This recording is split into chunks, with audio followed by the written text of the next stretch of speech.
All right, hello chess friends. This is National Master Zachary Beckedahl. I'm Poder Chess Academy instructor, here to teach you another lesson. We're rolling through our series, and today I thought it'd be good to work through notation and all the things you need to know to play in a tournament. One of our goals through going through this series was we'd be able to take somebody from not knowing how to play chess at all the way to being able to compete in a tournament. So I thought today would be a good time to show you how to read and record your moves, which we're actually going to use a notation sheet here and show you exactly what symbols are what and how you write your moves down. And I'm going to show you also today how to use a chess clock. So I got an old chess clock here, and I've got a more modern chess clock sitting here as well that we're going to talk about just knowing how to set and how they work.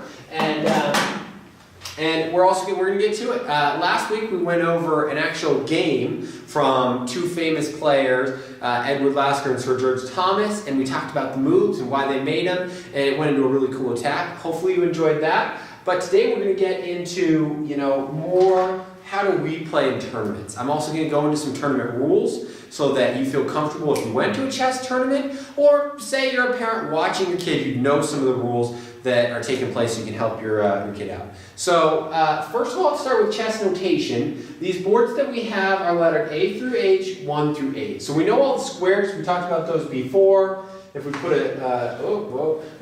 a star on one of the center squares, this would be E4, E4. This would be D5. So we just make sure and say the letter before the number, and we write them down, and each piece has a different symbol when you write. And so you've got to know what symbol each piece is, and it's very important to know chess notation, not just for tournaments, but also for things like reading chess books and making sure that if you want to pick up a chess book and read it, you'd be able to. Most chess books will show you a little bit of how to do notation in the beginning of them, but it's nice to have a little bit of interaction and know what you're doing. So first of all, the king is written with a K, so whenever the king makes a move, we'll do K. The knight is written with an N. Both of them start with K, but since the king took K, the knight is N. So anytime a piece moves, like say our knight moves, and it moves to this square, and we know this square is knight, and that's F3, we just put knight, the piece is always capital, and then the square is lowercase, so it would be knight F3.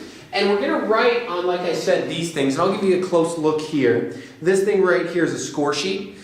You can see if you look real careful, there's a spot to put you and your opponent's name. There's also a spot for the board number you're playing on a tournament, the section you're in a tournament, the date, the event's name, and then spots all the way down for white's moves, spots all the way down for black's move, and then the same thing on the other side, as well as when you finish you can sign to prove that you won the game or the result is correct, and then you can circle or check who won down at the bottom. So that's what you'll write on in a tournament. There's even things that we have here at Poder, like scorebooks, that will have 100-game scorebooks, and each game will be written down. You'll see there's a good example of a nice notation that somebody was using as they wrote their names at the top, and have all of their notation there so that you can see it working its way down the board. These things are nice. They even have a little thing that you can put a little picture of the position down there, and some notes, and you can see the student wrote a note there. So some good stuff there with notation.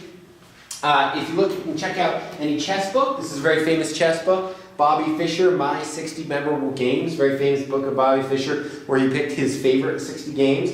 It's going to have chess notation. So if we work our way to the beginning of the game, this is number 16, Fischer Petrosian. You can see the first moves start off, and they've got the notation there so that you, if you know how to read notation, can roll right through the game on your own chessboard. So that's what we're hoping to be able to do. This is the first move. This would be knight F3. That shows that the knight is going to square F3. Let's keep rolling here. If black moves, black might move, for example, his pawn here. Pawns, when you write pawns down, you don't write any symbol for them in front. They're the one piece that doesn't have a symbol. So anytime you see a piece in a scorebook, you see something without a symbol, that's just going to be written down D5. Easy enough. We know the pawn went to D5. We know since there's nothing in front of D5 that it's a pawn move. Anytime we're writing a square, it's always lowercase, so we just write that lowercase. Then let's say, white moved a pawn, he moved to E3. We'll just kind of roll through this game. We write that down, E, lowercase, 3, just like that, easy enough.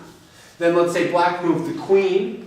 Queen's symbol is Q, easy enough, so we write Q, and then we write D, D6, because the square is D6. Always write the letter before the number. Queen D6, easy enough. Then, let's say we move the bishop to E2. This would be bishop E2. Hopefully you're kind of catching on there. Bishop is B. Rook is R, so if the rook moves, you put R. And then, let's see, we did king, we did queen, we did rook, knight, bishop, and pawn. So now we know the symbols for all the pieces. Bishop E2. Then let's say this bishop moves here. That would be bishop G4, capital B, lowercase g4. Bishop G4. Now let's say white castles. We have to know the symbol for castles. So whenever we castle, king moves 2, rook comes over the top. When you castle on this side of the chessboard, the symbol is 0-0. Right there. Hopefully you see that. That's castles on the king side. Now if you move the queen and you castle on this queen side, which we call it, then the symbol is 0-0-0. 3 zeros, and you can write it just like that. If you see that in the book, you know what it is. This means castle on the king side, or if we move these 3 and castle over there, that would be castle on the queen side. Now let's say black captures a piece. Whenever you capture, you write bishop first, because that's the piece, and then you write X, so that you know that there was a capture made on that square. And then there we just write F3. Bishop takes F3. Same thing here. If white captures back, that would be bishop X, F3. And so that's pretty easy. Hopefully you can see that. Bishop takes F3. Now, let's go ahead and move this knight here. So that would be knight C6. Looking at our square, easy enough. And then let's say I want to get to a position where I have a check to show you, and where I have a couple other things that are important. So let's say this pawn moves here, and then let's say this bishop takes on this square, because I want to show you a check. So that's a capture. So we write bishop X, then the square is C6, and then whenever it's check, the bishop is attacking the king, you add a plus on the end. If it were checkmate, the symbol is usually double plus, or if it's checkmate, you can also write this little number sign.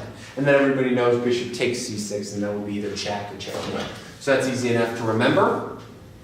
And then if you have a promotion, let's say this pawn was here, kind of making stuff up at this point to make it easy, and this takes here, so that would be X for captures. Remember, we don't have to put P, so we don't have to put PX A1, just X A1, and then when we promote, this is a promotion, black got his pawn on the board, we put equals, and then we put whatever piece black got. So most likely black would get a queen, so that would be takes A1 equals queen. You could also, instead of equals, you can just put, or you'll see it in books, they'll just put parentheses around the Q, and that means you got a queen. If you under promoted to a rook, you put R, and so forth and so on. So hopefully we have that. That's how we write down our moves. You got to kind of remember, you might have to go over that a couple times, like I said, in all these videos. It takes a little bit to go down, to go over everything, make sure you have it down perfect. But it's important to know castling, it's important to know check, it's important to know checkmate in notation, and then captures. And then, you know, another one that might be important is if 2 pieces can get to the same square. So let's say it's something like this, where both knights can get to the same square, it's white's turn. Here, let's say we want to move this knight to D4, we write knight, and then we write B, D4. And that would symbolize, this B right here symbolizes that it's the knight from the B file that's moving to D4. If we were moving this knight, we would have wrote knight F, and that would have meant the knight from F to D4. So hopefully we kind of see how that works and how you can tell which knight goes to which square in those positions. So that's some of our notation there. Really not too difficult. I recommend when you play a couple games, you can pick up these sheets online for a few dollars. You can even print these sheets out on your computer for free. Print a few of them out, play a couple games with notation. It'll make it really easy to get good at and practice. Okay, so you can kind of practice notation, make sure you know what you're doing. Really not too hard though. Then I also want to show you how to use the chess clock. This is an example of an old chess clock here. I have chosen this is really cool stuff. So whenever you have a chess clock, you always have 2 timers. And then every time you move, you hit your timer. So, you know, if I'm the white side and I make a move with my piece, I will then hit my timer, and this little thing will pop down and his thing will pop up, and that will indicate that it's his move, and this clock will be running. And whatever time we start with, both sides will start with the same amount of time, and then he'll have to make all his moves in that amount of time. If he doesn't, you'll see on this clock, you'll see that red flag start going up as he gets low on time. And in these old clocks, when that flag fell, they'd call it your flag falling. It would mean you're out of time and you lose. And so time is very important because in chess, when you run out of time, you lose, and it's checkmate, so you've got to be very wise with your time. Some quick games that you'll see people play are like 5 minutes. That's a very popular time. So if we start the clock, this guy's time is ticking right now. When he makes a move, he'll hit his clock, then his time will run, and he'll have to make all the moves in whatever time. Now, some people get anxious with the clock, so it's good to get one, to practice with it, and really be able to make your moves quickly without freaking out. And you also got to know that you don't need to freak out. A lot of times in tournaments, you'll start with an hour, 2 hours on your clock. Plenty of time to go really slow. You can't let the clock be something that affects your play. You got to make sure you're just, using your time wisely and you get good at it. And it's good to practice with different kinds of time controls. Maybe you play some games where you play quick chess and you practice with less time, like 5 minutes, and then you play some games where you practice with more time, like 30 minutes or an hour. So you get good at being able to use both, being able to go slow when you have a lot of time or to go fast when you're very low on time. Every clock is set a little bit different, so when you get a clock, you know how to set it. This clock, the power button's right here. This is very easy to set clock, and then I can hit it back on here, and I can change the time just by going up and down, and I can add time or take away time, and then press the start button whenever I'm ready. When you see clocks, there's even different types of time controls you'll see. Sometimes clocks will add time every time you make a move. So that's called an increment. Some popular increments right now are 30-second increment, and so that means every move you actually get 30 extra seconds.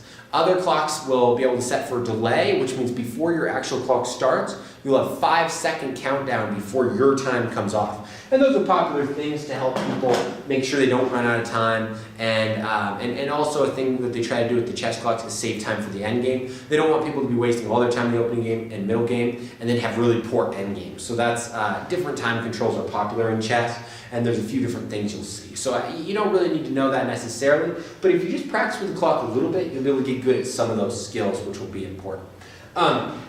Last thing I want to talk about in a tournament is understanding how it works just a little bit. Chess tournaments are run in what they call Swiss.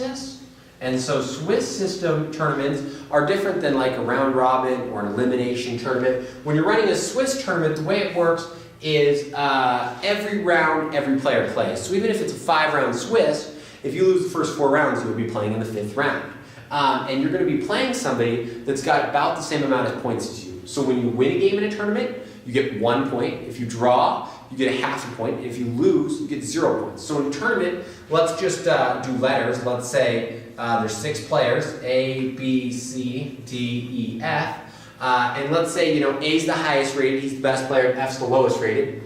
When it starts, A will be playing, we'll just D, and then B will be playing E, and then C will be playing F. This is how a Swiss tournament would start if A were the highest rated, the best player, and F were the lowest rated player.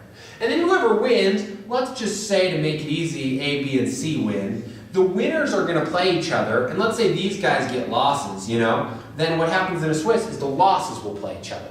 So there might be an odd amount of numbers, so probably A would play B here, and then C would be left out, and C would get whoever was the best loss. So in this case, C would play D, because D was the best player that lost, and then E would end up playing F. And so, see, sometimes there's not perfect pairings. Here we had odd numbers of winners and losers, so we had to pair one winner up with the best loser. But then, after this round, you remember A had 1 point. If A wins again, he'll play somebody with 2 points. And then let's say that C won, and so he won again because he played an opponent that lost. He'll have 2 points. Both these guys in round 3, this would be like round 3 here. Let's just make a mark and say round 3. Now, A will play C because they both have 3 points, and then whoever lost over here, maybe this game was a draw, whoever lost, like B and D, they'll play each other. So you always are playing somebody with a similar amount of points, which is nice, because if you go to a tournament and you lose your first 3 rounds, you're going to play somebody else that lost their first 3 rounds. Vice versa, if you start winning, you're going to play the toughest players in the tournament as the tournament goes along. And then in a Swiss system tournament, after the however many rounds they announced at the beginning, if there's a 5-round tournament, however you finish, how many points you finish with, you'll either get the trophy or the money or however they have the prizes. Usually adult tournaments, you win money, and in kids tournaments, you win big trophies and stuff like that. So hopefully you know how to write chess notation now, and then you also have a feel for how the chess clock works, and you might be able to use that. And if you have your notation down well enough, you'll be able to read chess books and also use that for a chess tournament. And then you'll kind of know what you're looking for in tournaments. And you'll know that when you're playing in a tournament, you're not going to be eliminated and some things like that. So the more you know ahead of time, the less anxious you'll be when you're there. And the best thing to do is go out there and play in a tournament as soon as possible. So when I have students, I try to get them involved and get them to a tournament as soon as possible. Even if they lose, it's something to look forward to next time. If you got 1 point in a tournament, try to get 2 points the next tournament. If you got 2 points in a tournament, try to get 3 the next time. So at least you're building off of it. If you don't play in a tournament until you're really good, and then you start with 3 points, there's not as much room to improve. So it's better to just go out there and give it a start, and then you kind of it's fun to watch yourself improve as you go through the tournament.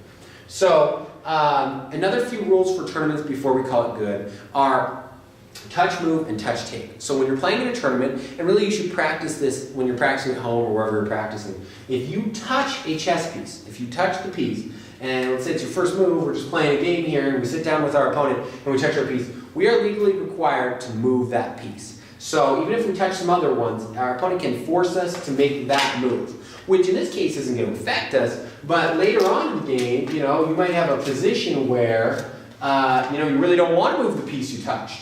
And if you touch your queen or your king, let's say you touch your king here, you have to move your king. And so you have to be very careful in a tournament to keep your hands back and not move until you're really sure that you have the move you want to make down.